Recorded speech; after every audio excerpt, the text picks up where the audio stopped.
The quiet before the storm. They say every neighborhood has one. That one person who thinks the entire block bends to their will. That one person who lives for gossip, thrives on conflict, and polishes their ego by policing the lives of everyone else. In my neighborhood, that person had a name. Karen Jordan. She wasn't just a neighbor. She wasn't just a nuisance. She was the president of our HOA. And in her mind, that gave her the power of a queen. A queen with rules, fines, and threats as her royal decree. The funny thing is, I didn't move to the suburbs to fight with neighbors. I moved here to get away from noise, chaos. I'm Jack Dalton, retired K9 handler. I used to run dogs who could find a bomb in a sandstorm. These days, my missions are quieter. I've got Teddy, my golden retriever, who chases squirrels out of the bird feeder like it's the most dangerous assignment in the world. Teddy's more than a pet. He's my service dog. He helps me when the noise in my head gets too loud. And in return, I give him the quiet life he deserves. Our little house at the end of the cul-de-sac was supposed to be our fortress of peace. At least, that's what I thought. But peace in a place like this always comes with a rulebook. And that rulebook had a name. Karen Jordan. She was the commander of Lawn Heights, the grand marshal of mailbox designs, and the tyrant of acceptable paint colors. To her, a blade of grass over 2 inches was basically treason. And to me, she was a storm brewing just beyond the picket fences. It was a calm morning. The kind of morning you move to the suburbs for. The sun was up, the air smelled faintly of cut grass, and sprinklers were ticking in rhythm along the sidewalks. Teddy padded along at my side, his leash loose in my hand. He stopped to sniff near Mrs. Gable's rose bushes, her pride and joy. Teddy wasn't bothering a soul. He was quiet, golden fur glowing in the sunlight, tail giving a lazy wag. Then a delivery truck rattled down the street. The engine backfired with a sharp crack. Loud, sudden, like a rifle shot. I felt it in my chest. My breath hitched. My shoulders went tight. Teddy felt it too. He gave one single bark. Sharp, alert, not aggressive. Just his way of saying, "I've got you, boss. You're safe. I'm here." Then he pressed his shoulder into my leg, applying that deep pressure he was trained to give. It grounded me. My heartbeat slowed. My lungs loosened. One bark. That's all. And that's all it took to summon the storm. Karen Jordan's front door flew open like a cannon blast. Out she marched, onto her flawless lawn, her pink floral top practically vibrating with rage. She wore that stupid sun visor she always had glued to her forehead, like she was going to war against the morning rays. Her voice could cut glass. "Jack Dalton." I turned slowly, already bracing myself. "You cannot control that animal," she snapped, pointing a stiff finger at Teddy as if he were a loaded weapon instead of a golden retriever sitting calmly by my side. I inhaled through my nose, exhaled through my mouth.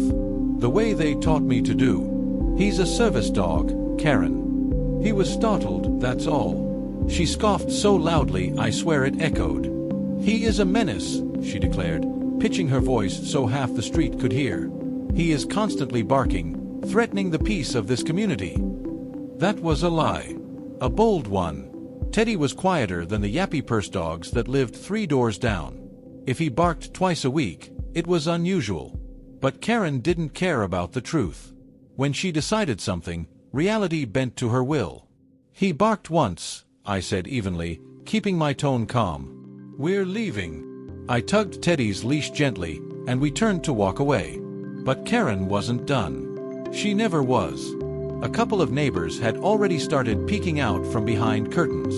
Old Duke was watering his petunias and doing a terrible job pretending he wasn't listening. Karen noticed. To her, it wasn't just about me or Teddy anymore. She had an audience. "This is your final warning, Mr. Dalton," she snapped, her visor gleaming in the sun like a knight's helmet. "This community has standards." And that was the moment I realized this wasn't going to blow over. This was the opening volley in a war I never asked for. Karen Jordan didn't just live in the neighborhood, she ran it. At least, that's what she believed. The HOA gave her a title, but she treated it like a crown. She wielded it like a sword. If you painted your shutters the wrong shade of blue, She'd have a violation notice taped to your door before the paint dried. If your trash can linger at the curb for more than 2 hours after pickup, you'd get an email, sternly worded, CC to the entire board, reminding you of community expectations. I'd heard the stories. I'd seen her little crusades against other neighbors. But I'd stayed out of her way. I cut my grass. I trimmed my hedges. I didn't decorate for Christmas beyond a single wreath, because God forbid the lights didn't meet her aesthetic standards. I played by the rules, not because I respected them, but because I valued my peace. And then came Teddy. The first time she saw him, she gave me that pursed lip look. You know the one. Like she was holding a sour candy on her tongue. She asked if he was one of those pit bulls. I told her he was a golden retriever, a service dog. She smiled thinly and said, "We'll see." That should have been my warning. The morning of the backfire, Teddy's single bark might as well have been a thunderclap in Karen's personal kingdom. She stood there on her lawn, visor tilted like a general reviewing her troops, barking her accusations as if she had a jury gathered before her. "Constantly barking," she said again, raising her voice so Mrs. Gable's curtains twitched. "Threatening the peace of the community." Teddy sat calmly at my side, tongue lolling out, tail sweeping the grass. He didn't so much as glance at her. "He barked once," I repeated, low, measured. My voice carried the way I'd learned to speak in uniform. Firm, but controlled. "We're leaving." I turned, tugging Teddy's leash gently. He obeyed instantly, as he always did. But Karen wasn't finished. She wanted the last word, the whole neighborhood to hear it. "This is your final warning, Mr. Dalton," she shouted, her voice carrying down the cul-de-sac. "This community has standards, and I will not tolerate." I tuned her out. The rhythm of Teddy's steps beside mine was steadier than any heartbeat. He kept me anchored, kept me from turning back and saying something I'd regret. Still, her words stuck like burrs. Final warning. Final warning for what? For living quietly with my service dog? For letting him do the very job he was trained to do? I knew then, this wasn't over. Later that day, I got the email. Noise complaint, immediate attention required. From Karen Jordan, HOA President. I didn't have to open it to know what it said. But I did anyway. Jack. It has come to my attention that your animal is disturbing the community with incessant barking. Multiple neighbors have expressed concerns. As HOA President, it is my duty to maintain the peace and standards of our neighborhood. Consider this your official notice. Failure to control your animal will result in further action, up to and including fines, removal of the animal, and escalation to county authorities. Karen Jordan, HOA President. I read it twice. My jaw tightened. Incessant barking. One bark. One. And somehow, in her twisted little universe, that had turned into multiple neighbors complaining. I typed a reply. Stopped. Deleted it. Typed again. Deleted again. I knew better. People like Karen didn't deal in facts. They dealt in narratives. And right now, she was building one about me and Teddy. Still, I couldn't just let it sit. So I wrote back, careful and precise. Karen, Teddy is a certified service dog. He does not bark excessively. He barked once this morning after being startled by a loud noise. He is trained, controlled, and performing his job. I will not tolerate false complaints about my dog. Please direct any legitimate concerns to me directly, and do not fabricate issues.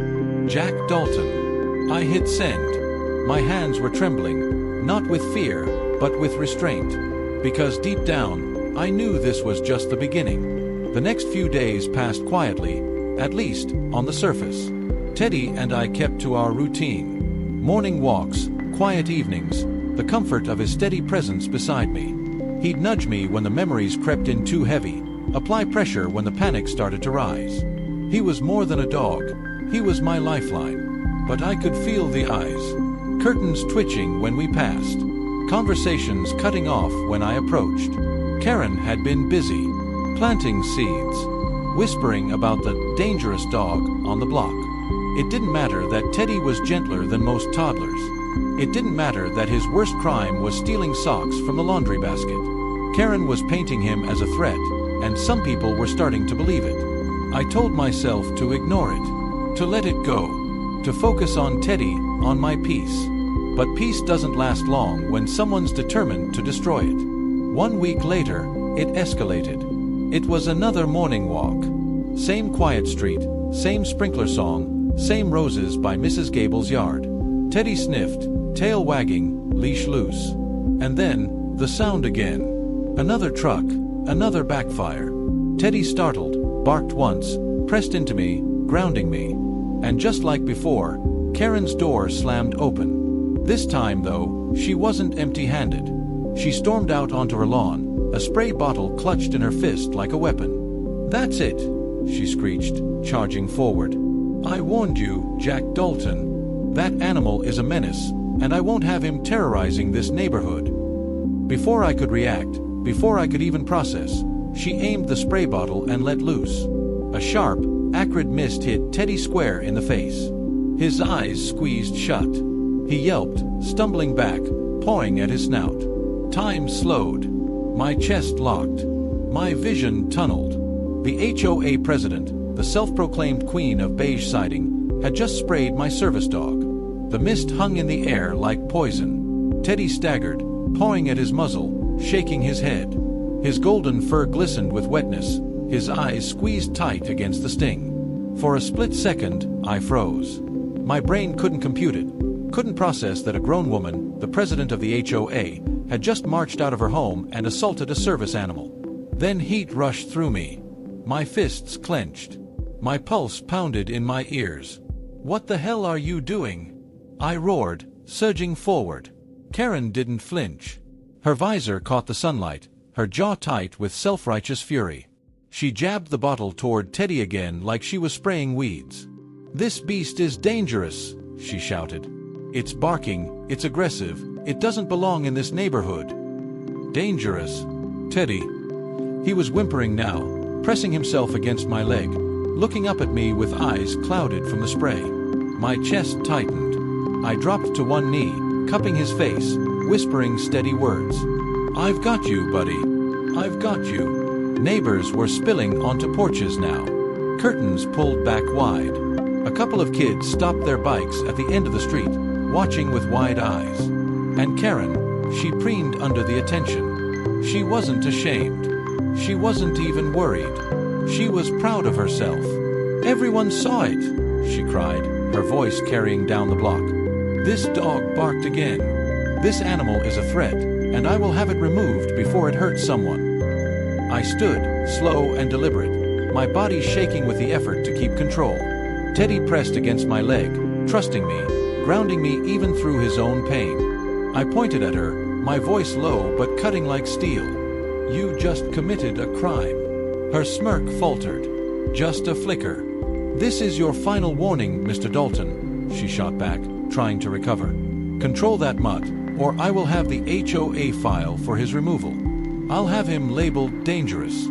I'll have him." She stopped. Maybe it was the look in my eyes. Maybe it was the gasps from the neighbors. Maybe it was the sound of Teddy's quiet whimper. But for the first time since I'd moved here, Karen Jordan looked uncertain. Not guilty. Not sorry. Just uncertain. I bent down, scooped Teddy gently into my arms, and turned toward home. Behind me, Karen's voice rose again, shrill, desperate for control. "You'll regret this, Dalton. You'll see. I'll make sure of it." But I didn't answer. Because right then, one thing had become crystal clear. This wasn't just an HOA squabble anymore. This was war. And Karen Jordan had just picked a fight she couldn't win. The incident. Teddy's weight in my arms was solid, grounding. His body trembled against mine, his breaths quick and uneven. The sharp, chemical tang of the spray clung to his fur. I carried him up the walkway to my porch, ignoring Karen's shrill voice cutting across the street. She was still yelling about dangerous animals and community standards. Her words bounced off me, meaningless compared to the quiet whimpers coming from Teddy. Inside, I set him down gently on the kitchen floor. His eyes were watering, his nose dripping. He pawed at his muzzle, confused, uncomfortable. "Easy, boy. I murmured, crouching beside him. I grabbed a clean towel, dampened it, and began wiping carefully around his eyes and snout. He leaned into me, trusting me completely, even as the sting made him whine. That trust broke something in me. A hot, dangerous pressure built in my chest, the kind that used to flare up overseas, right before everything went loud. But this wasn't a battlefield. This was my kitchen. And my enemy wasn't a combatant. It was a middle-aged woman with a spray bottle and a superiority complex. I focused on Teddy. One wipe at a time. One slow breath at a time. It didn't take long for the knock to come. Bang, bang, bang. Sharp, insistent, rattling the front door. I stood, jaw tight. Teddy barked once, weak but protective. "Stay," I told him, my voice calm, controlled. I walked to the door, opened it. Karen stood on my porch, hands on her hips, visor gleaming under the noon sun. Behind her, two neighbors lingered, Duke with his watering can, and Mrs. Gable clutching her gardening gloves like a shield. Karen's smile was tight, triumphant. "I'm filing an official complaint," she announced. "Your animal attacked me." I blinked. "Attacked you?" She crossed her arms, nodding emphatically. "He barked. He lunged. He is out of control. I had to defend myself, and I will not apologize for protecting this neighborhood." I stared at her, disbelief curdling into something darker. "You sprayed a service dog in the face. That's assault on a working animal. That's a federal offense." Her smirk didn't waver. If anything, it grew. "You can say whatever you like, Mr. Dalton. But when the board meets, when animal control is called, they'll see the truth. And the truth is, your mutt is dangerous." I took a step forward. Not aggressive. Just close enough that she had to tilt her head back to meet my eyes. "You've made a mistake," I said low. "A big one." For the first time, her smile flickered. Just a hairline crack. But she recovered fast, spinning on her heel to address the neighbors. "You all saw it. This dog is out of control. For the safety of our community, it has to go." Mrs. Gable shifted uncomfortably. Duke frowned into his watering can. Nobody backed her up. "Not yet." Karen huffed, marching down the porch steps. "You'll be hearing from the board," she snapped. Then she was gone, leaving the smell of her perfume and her poison in the air. That night, I barely slept. Teddy lay curled at my side, finally resting after hours of rinsing his eyes, checking his breathing, making sure no lasting damage had been done. But my mind was anything but calm. I replayed it over and over. The spray, his whimper, her smug face. Part of me wanted to march over there, pound on her door, and let her know exactly what she'd unleashed. But the other part, the part Teddy helped keep steady, reminded me, patience. Let her dig her own grave. The law was on my side. The truth was on my side. All I had to do was hold steady. Phil. I knew Karen. She wasn't going to back down. She'd escalate. And she did. The next morning, I found the letter. Folded neatly. Taped to my front door.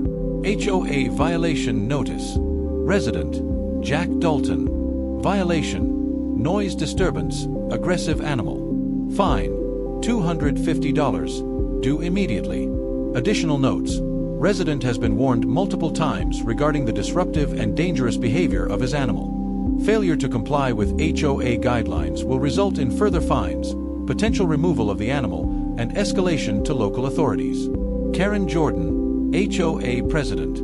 I crumpled the paper in my fist.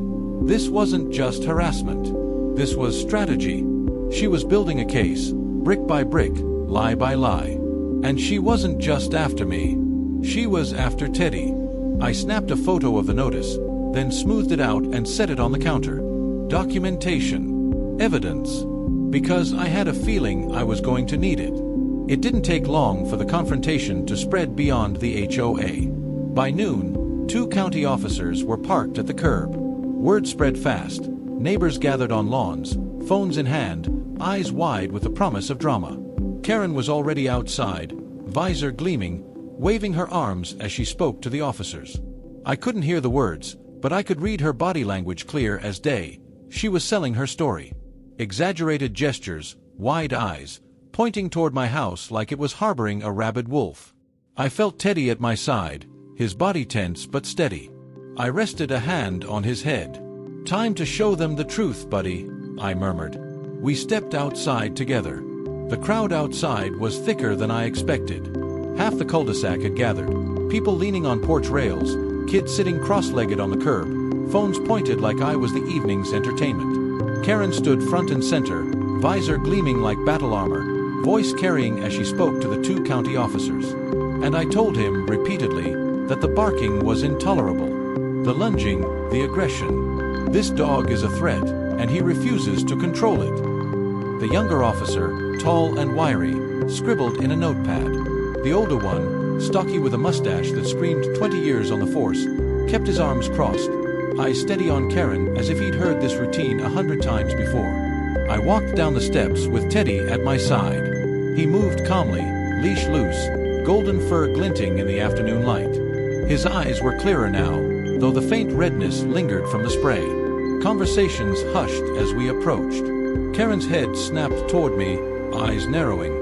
"There he is," she hissed. "The man who refuses to control his vicious animal." The younger officer looked up. "Sir, can we speak with you for a moment?" I nodded. "Of course." We stopped at the bottom of the steps. Teddy sat on command, tail brushing the sidewalk, his posture relaxed. A model service dog. The older officer's eyes flicked to him, then back to me. "Is this the dog in question?" "Yes," I said. "His name is Teddy. He's my service dog." Karen let out a sharp laugh. "Service dog? Please. That's just what people say to get away with breaking rules. Look at him. He barked, he lunged at me.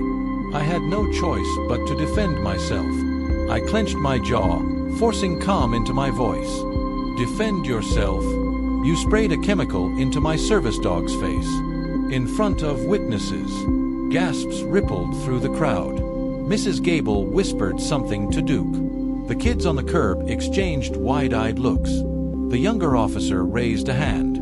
"Let's slow down." "Ma'am," he turned to Karen, "did you spray this dog?" Karen stiffened, visor tilting like a shield. I acted in self-defense. The animal lunged. I feared for my safety. The older officer raised an eyebrow. "And the chemical? What exactly did you spray?" Karen hesitated, then lifted the bottle still clutched in her hand. "Just household cleaner. Perfectly harmless." The crowd murmured louder. Someone muttered, "Harmless, my ass." I crouched beside Teddy, running a hand down his back. He leaned into me, steady, silent, the picture of control. "Officers," I said, keeping my voice calm but firm, "Teddy is a certified service animal under the ADA. He barked once when startled by a loud noise, exactly what he's trained to do, alert and ground me. He never lunged. He never acted aggressive. He did his job. And this woman assaulted him with a chemical spray." The younger officer's pen stopped scratching. The older officer's arms uncrossed. Karen sputtered, her face blotching red beneath her visor. That's ridiculous. He barked. Everyone heard him." The mustached officer finally spoke, his tone level but edged with steel. "Ma'am, barking once is not aggression. And spraying a service dog," he paused, letting the words hang heavy, "is a federal crime." The crowd went dead quiet. Karen blinked. Her mouth opened, closed. For the first time, the mask of confidence cracked. A federal," she stammered. "That's correct," the officer said. "Under the Americans with Disabilities Act, interfering with or harming a service animal is a violation of federal law, punishable by fines, and in some cases, jail time." Karen's hands shook. The bottle wobbled in her grip. She looked around wildly, as if the neighbors might jump in and save her. But all she found were eyes staring back, some cold, some angry, some simply entertained. For the first time, Karen Jordan, queen of beige siding, commander of lawn height, dictator of mailbox designs, looked small. And Teddy, calm and golden at my side, looked like the hero he'd always been. Karen's visor tilted forward as if it could shield her from the weight of the officer's words.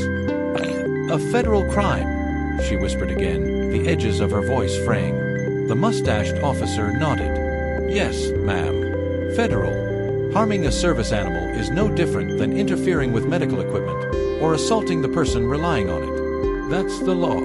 The neighborhood buzzed.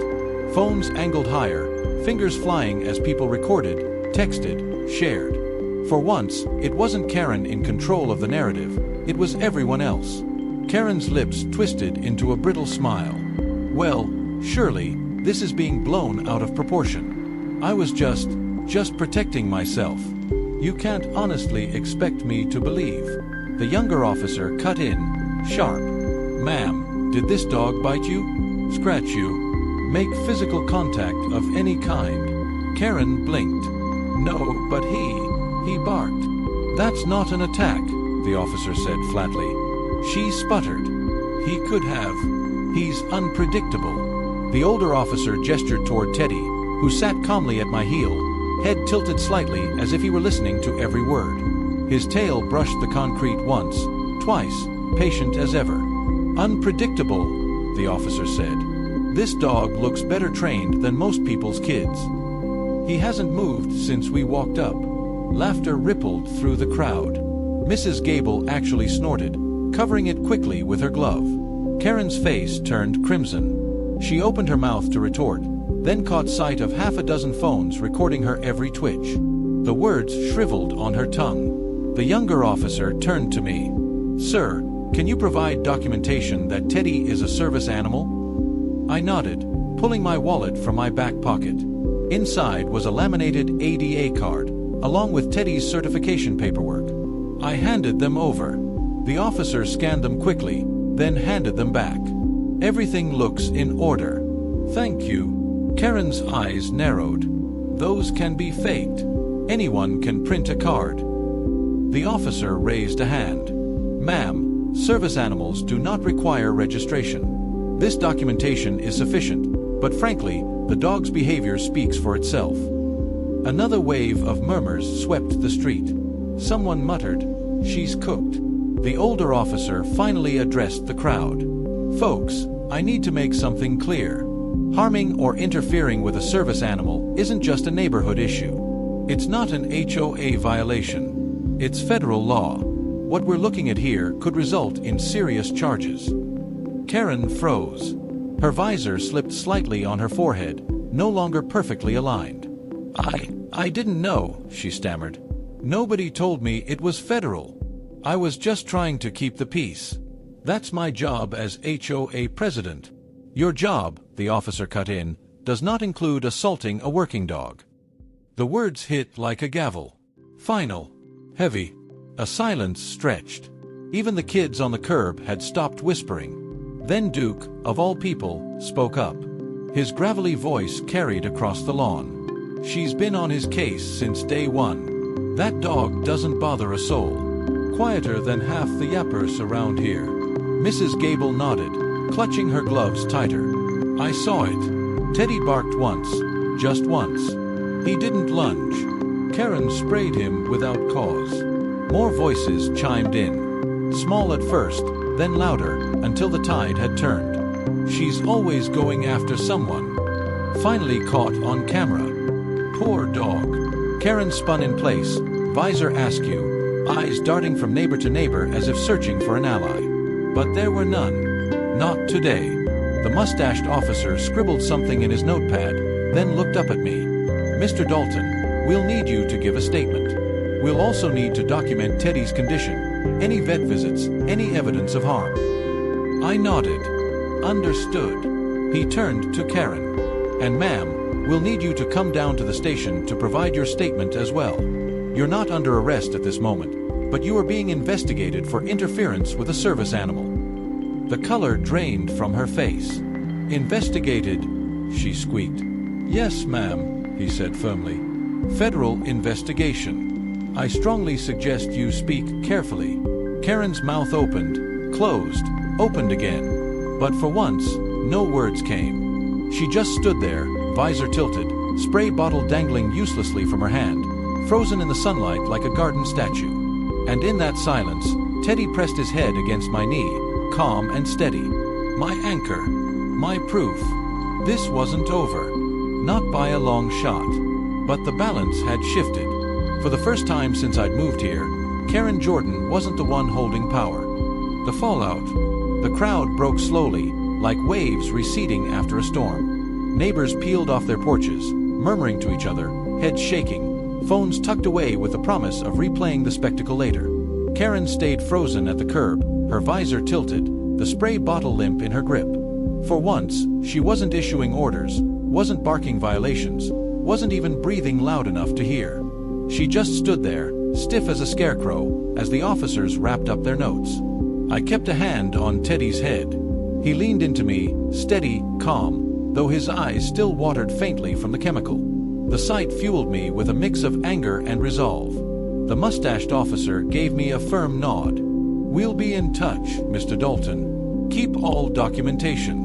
Vet records, photos, anything that shows harm to your dog. This isn't just an HOA matter, it's bigger than that." "I understand," I said. The younger officer added, "We'll follow up with animal control as well. Not about Teddy, he's clearly trained, but about the assault itself. Don't hesitate to call us if anything escalates." I glanced at Karen, who still hadn't moved. "It will," I muttered. They didn't argue. They just tipped their hats and walked back to their cruiser, engines rumbling as they rolled down the street. When the red and blue lights disappeared, the cul-de-sac fell into an uneasy quiet. Karen finally stirred. She lowered the spray bottle, her lips parting, as if she might try to rally, try to salvage control. But the moment she caught sight of Mrs. Gable shaking her head in disgust, of Duke glaring openly, of kids whispering and pointing, her mouth snapped shut. She turned on her heel and stormed inside, visor bobbing like a retreating flag. The door slammed. And just like that, the Queen of Beige had retreated to her castle. Inside, I collapsed onto the couch. Teddy hopped up beside me. Yes, against the rules, but after what he'd endured, he'd earned it. His weight pressed against my side, warm and reassuring. I stroked his fur, watching his chest rise and fall. He was tired, but calm. He trusted me to handle the rest. And I would. I pulled out my phone and dialed the vet. "Emergency checkup," I said simply. "Chemical spray exposure." The receptionist's tone shifted instantly, from routine to urgent. "Bring him in right away." At the clinic, the vet examined Teddy with practiced hands, murmuring softly to him as she checked his eyes, nose, and throat. "It's good you rinsed him," she said. "Looks like it was some kind of household cleaner. Mild irritation, but no permanent damage." Relief washed through me, but it was thin, temporary. She handed me paperwork. "Document everything. Photos, records, treatment notes. If this was intentional, and it sounds like it was, you'll want all of this." "I already do," I said grimly. That evening, I sat at my desk with a stack of papers, the HOA violation notice, the vet bill, the photos of Teddy's red eyes. Each sheet was a weapon, quiet and patient, waiting for the right moment. Through the window, I saw porch lights flick on across the cul-de-sac. Shadows moved behind curtains. I knew the gossip was spreading like wildfire. Half the neighborhood had been there to see it live. The other half was already watching it through phone screens. Karen thrived on control, on whispers, on bending the board to her will. But this time, she'd gone too far. She wasn't the storyteller anymore. She was the story, and not the kind she wanted to star in. The next morning, I got the email. Subject: Special HOA Meeting, Mandatory Attendance. From Karen Jordan, HOA President. Residents: due to a serious disturbance yesterday involving a dangerous animal, there will be a special HOA board meeting this Friday evening. Attendance is mandatory for all residents. The safety of our community is at stake, and decisive action will be taken. Karen Jordan, HOA President. I stared at the screen, a bitter laugh slipping out. Decisive action. Her last weapon. She thought she could spin it, that she could paint Teddy as the villain, me as the irresponsible handler. She thought the HOA board would back her, the way they always had before. But she hadn't counted on the witnesses, or the police report, or federal law. She was walking into her own trap, and I was more than ready. Friday came fast.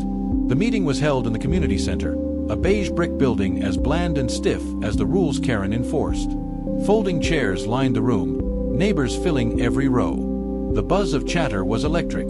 Everyone wanted to see the showdown. Karen sat at the head of the table, flanked by 2 board members. Her visor was gone, replaced by a stiff bun and a stack of papers clutched in her hands. She looked tired, but her eyes burned with defiance.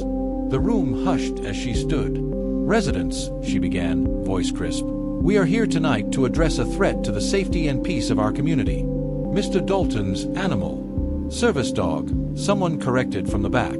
Karen froze, lips twitching. She recovered quickly. "Mr. Dalton's so-called service dog has repeatedly disturbed the peace. I have personally witnessed aggressive behavior, and yesterday I was forced to defend myself when the animal lunged." Murmurs rippled through the crowd, some skeptical, some disbelieving. Karen raised her papers high. "I am calling for a vote. The board must decide whether this animal is too dangerous to remain in our community. If approved, we will petition animal control for removal." The words hung heavy. Then I stood, and the tide turned. The fluorescent lights hummed overhead, casting everything in that pale, unforgiving glow that makes faces look sharper, harsher. The community center was packed, neighbors shifting in metal folding chairs, kids fidgeting, the air thick with anticipation. Karen stood tall at the front, papers stacked like ammunition. Her bun was tight, her jaw tighter. She had the look of a general about to lead her troops into battle. "Mr. Dalton's dog," she said again, deliberately skipping the words service and medical, "is a threat. If we allow him to stay, we set a dangerous precedent. Barking, lunging, frightening neighbors. What happens next? A bite. An attack. We cannot wait until it's too late." A murmur of agreement rippled from her loyalists, the handful of neighbors who always backed her out of fear or convenience. But the rest of the room, silent, watching, measuring. I rose slowly from my chair. Teddy sat at my heel, calm as ever, golden fur shining under the harsh lights. He looked like a statue carved from sunlight. "May I speak?" I asked. Karen's lips pressed thin. Briefly, I stepped forward, every eye following. My heart thudded, the old rhythm of boots on dirt, the sound of choppers overhead, echoes I couldn't quite shake. For a moment, the walls of the community center blurred into desert heat, the smell of dust and gun oil filling my lungs. Then Teddy pressed against my leg, firm, grounding, his silent cue. "I've got you, boss." The noise in my head eased, and I spoke. "My name is Jack Dalton. I served 12 years in the Army, handling dogs trained to detect explosives. Those dogs saved lives, soldiers, civilians, children. They taught me more about loyalty and discipline than most people ever will. Teddy is one of them. He's not just a pet. He's my service dog. He keeps me steady when the world gets loud. He keeps me safe when memories try to drag me under. He barked once when a truck backfired, not out of aggression, but out of training, out of instinct, to protect me." I let the words hang, then held up the vet's paperwork. "This is the medical record from yesterday." Teddy was sprayed in the face with a chemical cleaner. His eyes were irritated, his breathing affected. That wasn't self-defense. That was assault on a service animal. And if you don't believe me, maybe you'll believe the police report. Gasps rippled through the room as I placed the papers on the table. The younger board member leaned forward, scanning them quickly. The older one frowned, rubbing his chin. Karen's nostrils flared. "You're twisting this." He barked. "He scared me." From the back, Duke's gravelly voice cut through the tension. "Lady," he barked once. "I've got a poodle that yaps more than that when the wind blows. You didn't look scared. You looked pissed." Laughter broke out, sharp and quick, dying down only when Karen's glare swept the room. I continued. "You all know me. I keep to myself. I mow my lawn, I pay my dues, I follow the rules. Teddy doesn't bother anyone." But Karen decided he was a problem. And yesterday, she crossed a line, not just against me, but against federal law. This isn't about barking. This isn't about rules. This is about power. About one person thinking she can decide who belongs here and who doesn't. The silence was heavy now, thick with the weight of truth. Neighbors shifted in their seats, eyes darting from Karen to me to Teddy. Karen slammed her stack of papers onto the table. He is a problem. If we allow one so-called service dog to disrupt the peace, what stops others? What stops chaos from spreading? This community has standards. Standards? I asked softly. Or control? The words landed like a punch. Karen's face reddened. She opened her mouth, then snapped it shut when she saw the board member still flipping through the police report, brow furrowed. Mrs. Gable rose, her voice trembling but firm. I've lived here 30 years. I've seen children scream, dogs chase mailmen, teenagers blast music until midnight. Teddy, he's the quietest neighbor we have. If this is the hill we're choosing to die on, maybe we need to ask ourselves why. The room buzzed louder. Heads nodded. Karen's mask cracked. She shuffled her papers, visor long gone but the same nervous tick replacing it. Tapping, straightening, trying to hold on to control that was slipping like sand through her fingers. The board president, an older man with silver hair, finally raised his hand. The chatter fell silent. We've heard enough, he said. This matter will not be decided tonight by shouting matches. We'll review the documentation, the police report, and the statements from yesterday. Until then, no action will be taken against Mr. Dalton or his service animal. Karen shot up from her chair. You can't just... Sit down, Karen, the president said sharply. The room erupted, some clapping, some laughing, some whispering like wildfire. Karen stood frozen, her papers clutched like a shield, her eyes darting for an ally who wasn't there. And Teddy leaned against me again, calm and steady, reminding me with every breath why this fight mattered. Because this wasn't just about him. It was about me. It was about peace. It was about not letting someone like Karen take away the one thing that kept me whole.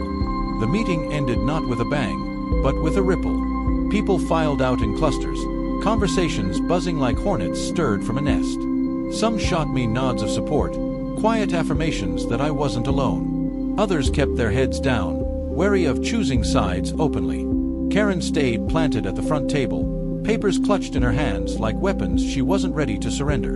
Her face was pale, jaw tight, but her eyes burned with the promise that this wasn't over. Not by a long shot. I didn't wait for her to corner me. Teddy and I walked straight out into the cool night air. The moment the doors closed behind us, I exhaled like I'd been holding my breath for an hour. Teddy pressed against my leg, warm and steady. His silent reminder, we did our job. We held the line. Outside, neighbors lingered in the parking lot, conversations drifting in the dark. Mrs. Gable touched my arm gently as I passed. You did well in there, Jack. Don't let her scare you. People are starting to see her for what she is.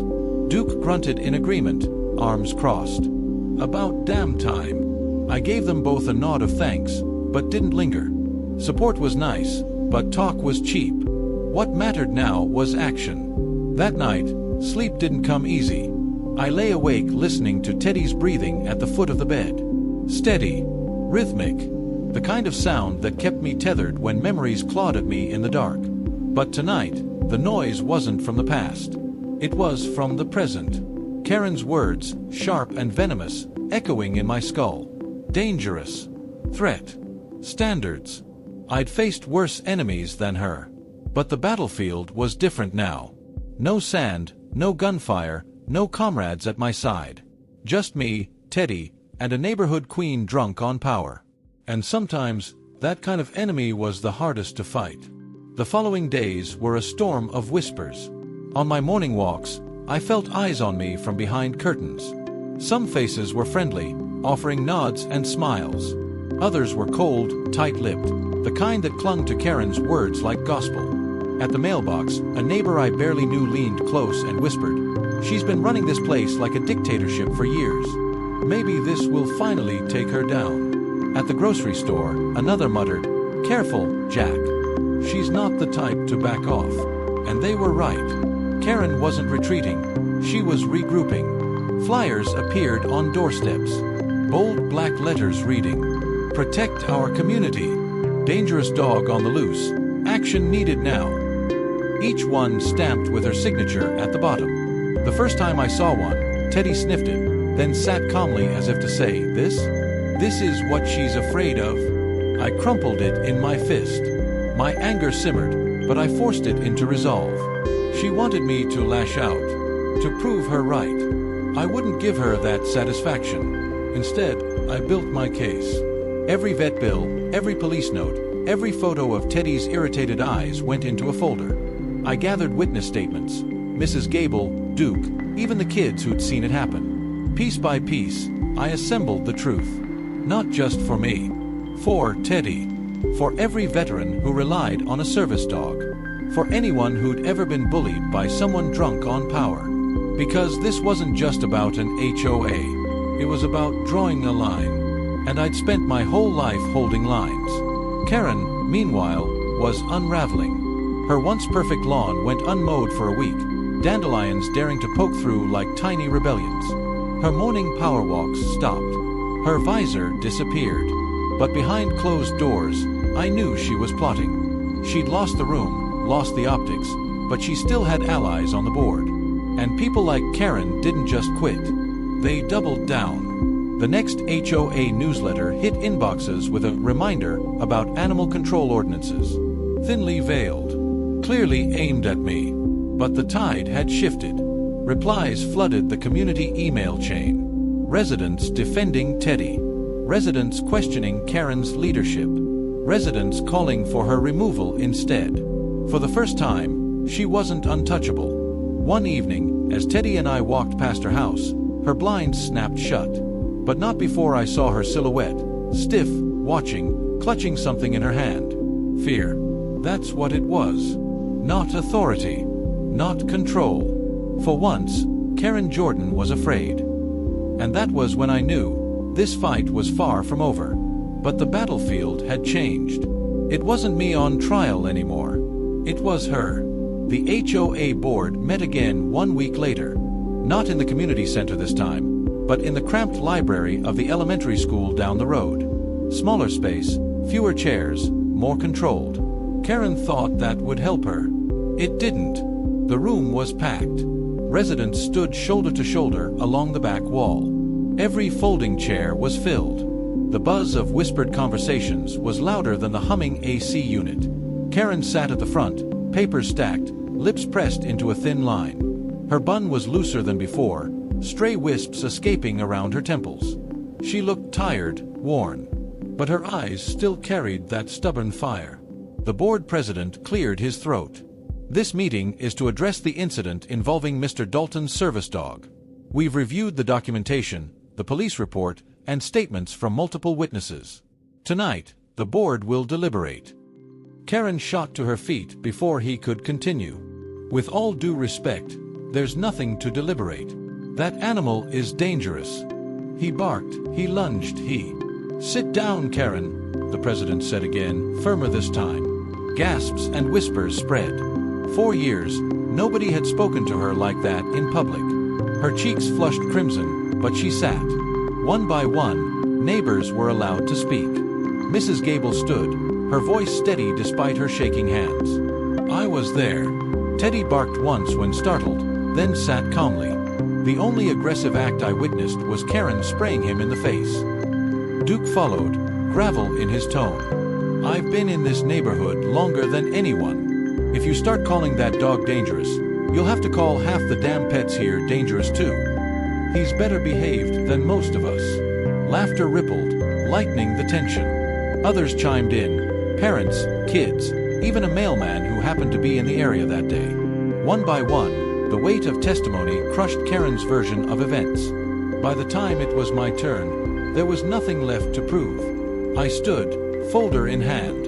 The police called it what it was, a federal crime. I don't want a war with my neighbors. I don't want drama. I just want peace. Teddy isn't the problem. The problem is abuse of authority. And that's all I'll say. I sat. Teddy leaned into me. Calm. Steady.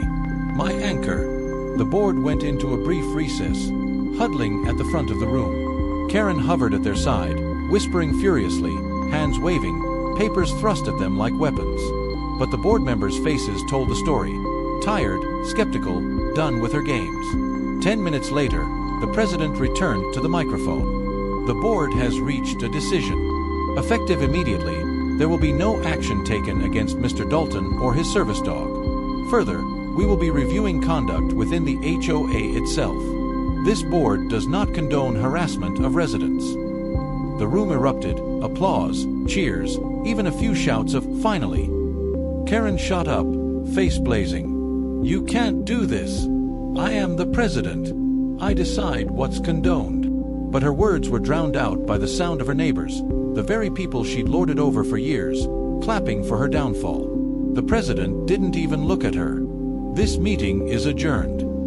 The gavel hit the table with a crack that echoed like justice. Karen stormed out, papers spilling from her arms, bun unraveling as she pushed through the crowd. For the first time, she wasn't followed by whispers of respect or fear. Only silence. And maybe a little laughter. Outside, under the glow of the parking lot lights, neighbors came up to me, shaking my hand, patting Teddy's head, saying things like, "Good job standing up to her," and "About time someone did." But the mustached officer's words echoed in my head. Federal crime. This wasn't over. HOA drama was one thing. Federal investigation was another. And Karen Jordan, she was about to find that out the hard way. The reckoning. It started with a knock at Karen Jordan's door. Not the kind of knock you brush off. Not a neighbor's tap or a package delivery. This one was firm, measured. The kind of knock that comes from someone who knows they don't need permission to enter. Two men in suits stood on her porch. Not uniforms this time. Federal jackets. Badges glinting in the morning light. Neighbors noticed. Curtains shifted. Phones peeked from behind blinds. Karen opened the door, visor back in place like a soldier clinging to her armor. Her smile was stretched too thin, brittle as glass. "Can I help you, gentlemen?" "Ma'am," the taller agent said, flipping his badge. "Department of Justice. We need to ask you a few questions regarding an incident involving a service animal." Her smile cracked. "Just a little. I already spoke with the police. This is ridiculous. Blown out of proportion." "This isn't about the police anymore," the second agent said. "This is federal." The words hit her like a hammer. Meanwhile, I was sitting on my porch with Teddy at my side, sipping coffee. Calm morning. Birds singing. For the first time in weeks, peace felt real again. Across the cul-de-sac, I saw the black SUV parked outside Karen's house. The suits on her porch. The way her face drained of color. I didn't smile. Not even inside. This wasn't about revenge. This was about justice. Over the next few days, the neighborhood buzzed with updates. Karen questioned for hours. Karen refusing to answer. Karen shouting at the agents as they walked her to their SUV. Nobody knew the full details yet, but everyone knew the truth. Her power was gone. The flyers stopped. The angry emails stopped. Her morning patrols vanished. The queen of beige siding had been dethroned. And the neighborhood, it felt lighter. Kids played in the cul-de-sac again. Neighbors waved at each other. For the first time since moving in, I felt like part of a community instead of a target. A week later, the board president came to my door. He was an older man, silver hair, shoulders heavy with the weight of years of keeping peace where none existed. "Jack," he said, "the board met without Karen. Effective immediately, she's been removed as president. She won't be returning to the board." I nodded. "About time." He gave me a tired smile. "You did more than just stand up for yourself. You gave the rest of us the courage to stop letting her run this place like her kingdom." Teddy thumped his tail against the porch, as if he understood. Karen's house grew quiet. Her once perfect lawn turned wild with weeds. The visor never reappeared. Rumors swirled. Fines, probation, community service. Maybe worse. I didn't care about the details. I didn't need to. All I needed was Teddy beside me, steady as ever. My anchor. My reminder that even when the world tries to drag you down, there's always a way to stand tall. One evening, as the sun dipped low and the street glowed gold, Duke strolled over, beer in hand. "Hell of a thing," he said, nodding toward Karen's house. "Never thought I'd see the day." "Me neither," I admitted. He eyed Teddy, who sat calmly, watching the horizon. "That dog's a damn hero, you know." I scratched behind Teddy's ear. He leaned into my hand, eyes half closed in bliss. "Yeah," I said softly.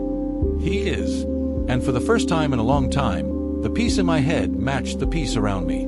Not perfect, not permanent, but earned. Epilogue.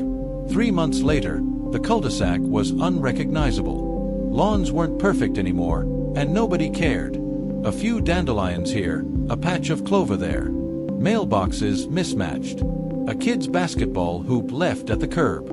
Life had seeped back into the neighborhood, messy and real. And for the first time, it felt like home. Karen's house sat quiet. The visor never reappeared. Her once immaculate hedges grew wild, like even the plants had stopped listening to her. Some said she was under house arrest. Others said fines had bled her dry. A few whispered she might even move away. Nobody missed her. She wasn't feared anymore. She was forgotten. Meanwhile, Teddy thrived. His eyes were bright again, his stride steady. On our walks, kids ran up to pet him, parents smiling instead of frowning. He soaked up the attention, tail wagging, always gentle, always calm. At the farmer's market, a woman once asked me, "Is he a therapy dog?" "He just has that presence." I smiled. Something like that. At night, I still felt the noise sometimes. The echoes of places far away, the weight of things I'd seen. But Teddy was always there, pressing against my leg, grounding me, pulling me back from the edge. And now, for the first time since I'd come home, I didn't feel like I was fighting alone. Because the neighborhood wasn't Karen's anymore.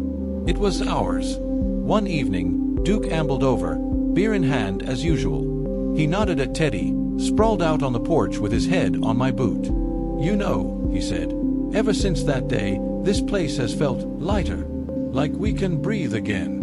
I nodded. Funny what happens when people stop letting one person control everything. He raised his beer in salute. "To the dog that brought the peace." I scratched Teddy's ear, and his tail thumped softly against the wood. "To Teddy," I said. And for the first time in a long time, the quiet around me wasn't just silence. It was peace. Earned. Sparkles the end.